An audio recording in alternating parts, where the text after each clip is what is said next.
Dear brothers and sisters, here we are on this solemnity of Saint Joseph, one of my favorite days of the year. It's a day that we get to celebrate the foster father of our Lord, the most chaste spouse of the Blessed Virgin Mary, and he is the protector, the patron of Holy Church. And I'm here in front of one of my favorite images of Saint Joseph. As we look at it, you might think he's consoling the child Jesus. But as we look more intently, we see that only Joseph has a halo. He's holding that child that is distressed. Who is that child? But us. He's always there as a loving father to encourage us, to guide us.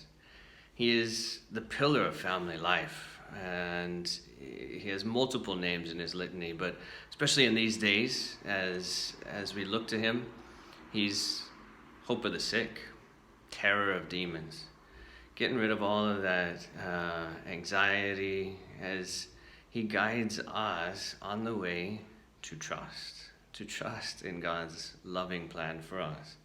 And in these days, as we look to grow in our relationship with God, as we try to establish some sort of normalcy, he's right there guiding us, just as he did the Holy Family. And in those times of distress, he was there. He was steadfast in discerning the will of God the Father.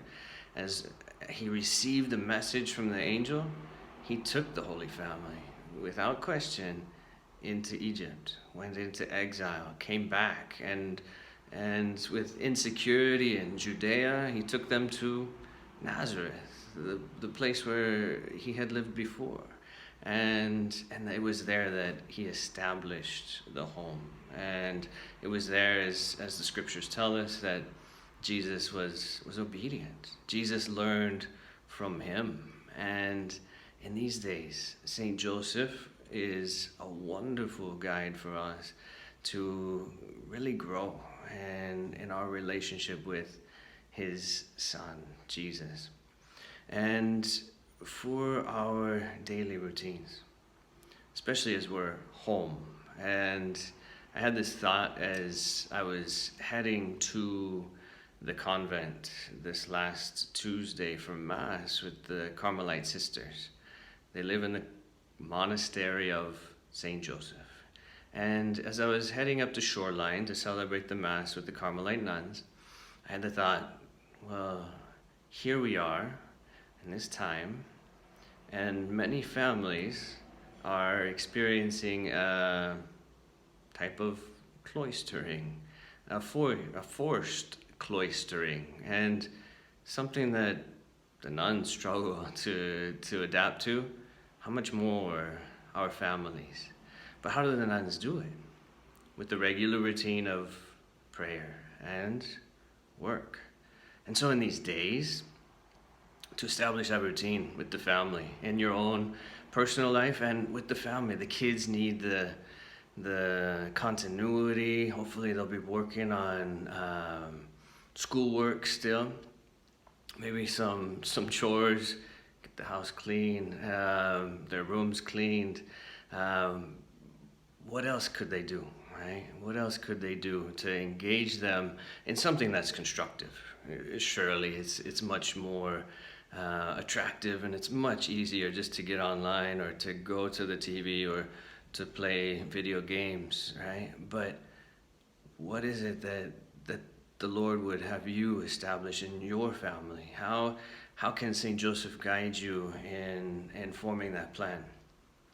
Also, looking to engage the family in the regular liturgy. So tonight, we got Mass at 7:30 with St. Joseph for this great feast day. Sunday, we'll have Mass at 9 a.m. in English, 11 a.m. in Espanol. And there are so many resources out there for you to engage the kids in something edifying, something that will help them to grow in their faith. get onto formed.org, look at some of the children's programming, look at some of the saints' stories and videos, all kinds of good stuff. And so as we head into this time of forced cloistering, Saint Joseph is there to guide us as a family, to grow as a family, to really focus in on what's most important in these days, the relationships that we enjoy, beginning with God. And it's Saint Joseph that guides us to know and to follow him, just as he did, with all his heart, all the days of his life. You're in my prayers.